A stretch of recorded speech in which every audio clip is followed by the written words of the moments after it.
बिस्मिल्लाहिर्रहमानिर्रहीम। अस्सलाम वालेकुम। कैसे हैं आप सब? उम्मीद करती हूँ आप सब बिल्कुल ठीक होंगे। आज की वीडियो क्लास 6 की न्यू ऑक्सफोर्ड सेकेंडरी साइंस पर है और आज की वीडियो में बच्चों मैं आपके साथ chapter number 2 reproduction in plants, इसका जो टॉपिक है सेक्सुअल रिप्रोडक्शन और नेक्स्ट पेज पर जो है एसेक्सुअल रिप्रोडक्शन, इन दो टॉपिक्स को आज की वीडियो में हम आपके साथ डिस्कस करेंगे। तो आपने वीडियो को अंत तक देखना है। वीडियो अच्छी लगे तो लाइक कीजिएगा, चैनल को सब्सक्राइब करना मत भूलिएगा। सब बच्चे पेज नंबर 23 को ओपन कर लें ताकि आप लोग भी मेरे साथ इस लेसन को रीड आउट कर सकें और चीज़ों को बेहतर अंदाज में समझ सकें।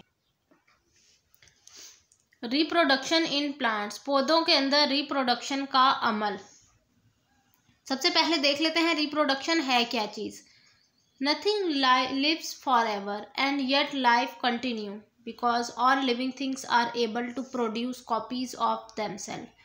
कोई भी ताउम्र जिंदा नहीं रहता, आखिर को जो है ज़िंदगी इसी तरह चलती रहती है। जो जानदार हैं वो अपने जैसी नए ऑफस्प्रिंग प्रोड्यूस करते हैं, पैदा करते हैं और ख़ुद उनकी डेथ हो जाती है कुछ टाइम के बाद।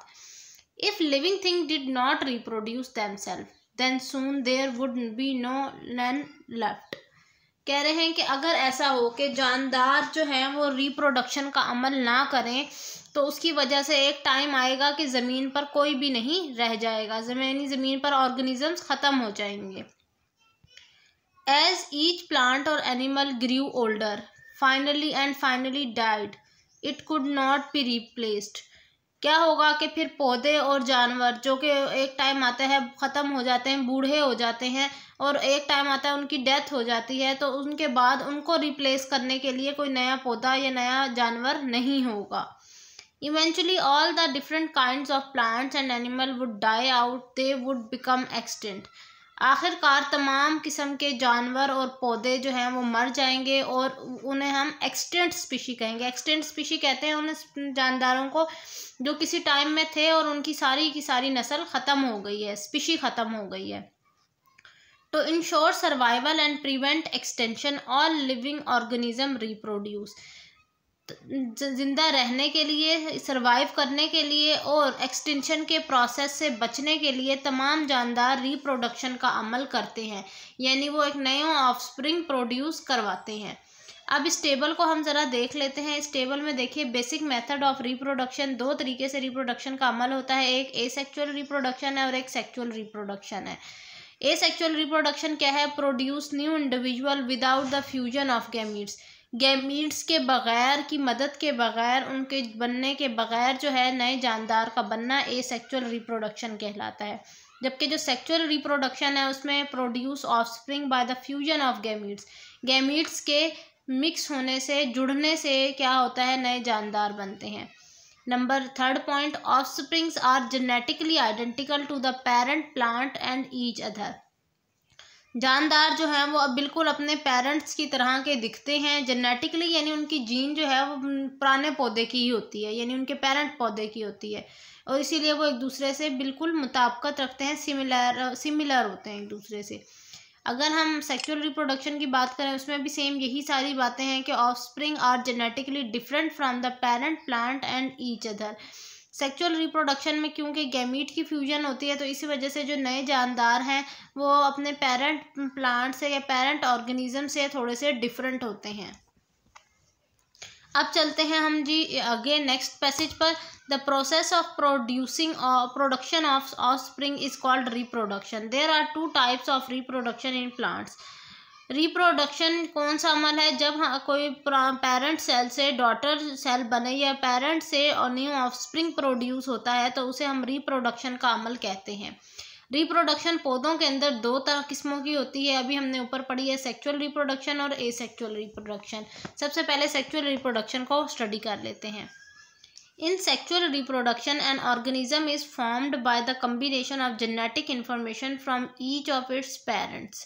सेक्सुअल रिप्रोडक्शन के अंदर क्या होता है कि वो जानदार जो नया बनता है वो किस तरह बनता है, वो अपने वालिदैन की जो जेनेटिक मालूमात है उसकी मदद से एक नया जानदार वजूद में आता है।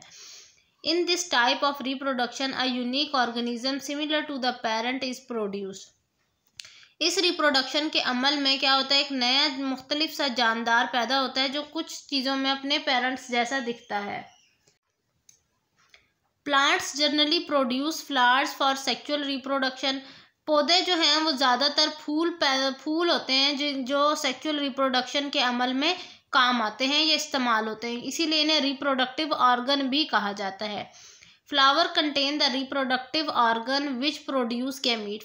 पौधों के अंदर में जो फूल हैं उनके अंदर रिप्रोडक्टिव ऑर्गन्स मौजूद हैं जो कि गैमीट के बनने में मददगार साबित होते हैं।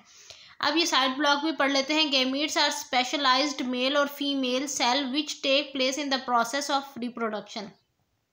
गैमीट्स वो ख़ास किस्म के खुलिये हैं जो जानवर जो मेल और फीमेल जो सेल्स हैं उनको मिलाकर बनता है एक गैमीट, और वो रिप्रोडक्शन के अमल के में इस्तेमाल होता है। Next page, asexual reproduction. In asexual reproduction only one organism is involved।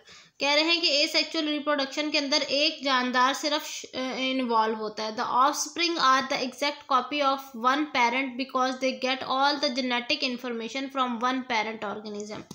कह रहे हैं कि जो नया जानदार पैदा होता है उसके रिजल्ट में बेसिकली वो अपने एक वालिद या मेल या फीमेल जैसा दिखता है, किसी एक पेरेंट जैसा दिखता है, क्योंकि उसके अंदर जो जीन जाती है वो किसी एक पेरेंट की जाती है, यानी मेल और फीमेल दोनों की नहीं जाती है। अगर फीमेल की गई है तो वो बिल्कुल फीमेल जैसा लगेगा, अगर मेल की गई है तो वो बिल्कुल मेल जैसा लगेगा। अब हम पढ़ लेते हैं parts of flower. Many flower no matter their size colour और shape contain male and female reproductive organ.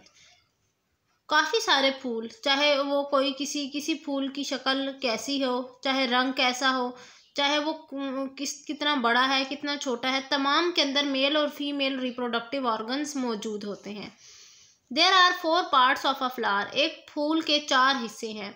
These are sepal, petal, stamen and carpel. अच्छा, जो फूल के 4 हिस्से हैं उनका क्या नाम है? Sepal, petal, stamen and carpel. They are arranged in rings one inside the other, form sepals as the outermost ring to carpel as the innermost ring। कह रहे हैं ये एक दूसरे के ऊपर रिंग की शेप में जो है ना अरेंज हुए हुए हैं, यानी आउटर जो सबसे पहले वाला बड़ा ऊपर वाला रिंग है वो सेपल कहलाता है और जो सबसे नीचे वाला है वो कार्पल कहलाता है। The leaf like sepal protect the flower while it is still a bud। They are usually green। कह रहे हैं कि जो हमारे पास सेपल होता है वो होता पत्ते नुमा स्ट्रक्चर है उसका, ठीक है, पत्ता नुमा स्ट्रक्चर आपने देखा होगा फूल के नीचे इस तरह से लगा हुआ होता है। मैं आपको पिक्चर भी दिखा रही हूँ, ये देखिए ये इस तरह का, ठीक है। और इसका काम क्या है? इसका काम ये है कि ये फूल की हिफाजत करता है, उसकी प्रोटेक्शन करता है और ग्रीन इन कलर होता है। The petals are often brightly coloured and scented. जो पेटल्स हैं वो ज़्यादातर रंग बिरंगी मतलब डार्क कलर्स की होती हैं और खुशबूदार होती हैं। सेंटेड मतलब खुशबूदार। There may be a nectary at the base of each petal which produce nectar. कह रहे हैं कि जो ये फ्लावर है ना उसके जो पेटल्स हैं उसके बिल्कुल आखिर में आकर एक नेक्टरी नाम का पार्ट है जो उसकी बेस है, बेस कह लें, यानी उसकी एज है, उसका एंड है, ठीक है। वहाँ पर क्या है? वहाँ नेक्टर प्रोड्यूस होता है और नेक्टर क्या है? एक खुशबूदार और एक चिपचिपा सा एक लिक्विड है जो कि पौधों में होता है पॉलिनेशन के अमल के लिए। Each स्टेमन contain an anther which contain pollen grain. हर स्टेमन के अंदर एंथर मौजूद है और एंथर में काफ़ी सारे पोलन ग्रेन्स है। पोलन ग्रेन येलो कलर के दानेदार स्ट्रक्चर्स होते हैं। And a stalk called the filament. और एक स्टेक है, जिस स्टेक कह लें या एक डंडा है जिसके ऊपर वो जो एंथर है ना, जो वो दानेदार स्ट्रक्चर्स हैं, वो जो पोलन ग्रेन्स हैं, ठीक है, वो अटैच हुए हुए होते हैं। Pollen grain contain the male sac organ sex cells. जो पोलन ग्रेन है उनमें मेल सेल्स मौजूद होते हैं। ईच कार्पल कंटेन 1 or 2 या 1 or more ovaries in which the tiny ovules are formed। कह रहे हैं कि जो कार्पल है उसमें मौजूद होते हैं एक से ज़्यादा ओव्यूल्स या ओवरीज। वो ओवरीज जो हैं, ओवरीज के अंदर फिर छोटे छोटे स्ट्रक्चर्स हैं जिन्हें हम ओव्यूल कहते हैं। Each ovule can grow into seed, जो हर ओव्यूल जो है वो सीड की शक्ल इख्तियार करता है बाद में। Above the ovary is a narrow stalk called the style, कह रहे हैं कि जो ये स्टाइल है ये क्या है, ये ओवरी जब ऊपर ऊपर ऊपर की तरफ ग्रो करता है ना, तो वो ग्रो करके वो जो एक स्ट्रक्चर बनाता है उस स्ट्रक्चर को हम स्टाइल कहते हैं। विच एंड इन द स्टिग्मा, जो कि अच्छा ये जो स्टाइल का स्ट्रक्चर है ये एंड कहाँ होता है, ये स्टिग्मा पर आकर एंड होता है। ये देखिए स्टिग्मा के ऊपर आकर ये एंड भी हो रहा है, यहाँ पर ये स्टाइल से ऊपर एंड कहाँ आ रहा है, स्टिग्मा के ऊपर।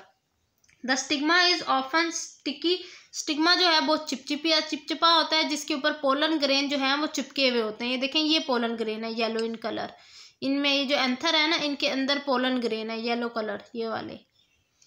तो बच्चों ये थी मेरी आज की वीडियो। इंशाल्लाह नेक्स्ट वीडियो में हम पॉलिनेशन के प्रोसेस को डिस्कस करेंगे। तब तक के लिए मुझे इजाज़त दीजिए। अल्लाह हाफिज़।